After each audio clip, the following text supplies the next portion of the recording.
Hi everyone, my name is Diana with Big Green, and today we're going to do a little exploring to see what's underground inside your little green garden. In just a few weeks, your potato bag is going to look like this, full of beautiful green leaves that are above the soil. This is what my potato bag looks like today, and I bet yours does too. It's okay though, because there's a lot of interesting things that are happening underneath the soil.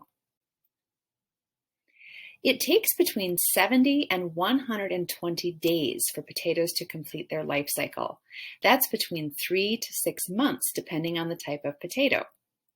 This is a great picture to show you what is happening underneath the soil over the course of the plant's life cycle. On the far left, you see a potato that probably looks a lot like the ones that we planted.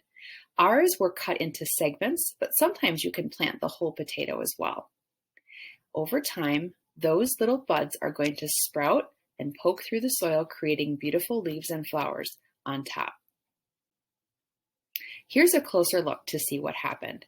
The picture on the far left is what it looked like when you planted it. Those potato eyes are actually small buds. In the middle, you can see that those buds are starting to sprout, and that's what's happening right now. Soon those will start to poke through the soil. Your potato is also sending down roots. The roots are what the plant will use to take up water and nutrients from the soil. Did you think a potato was a root?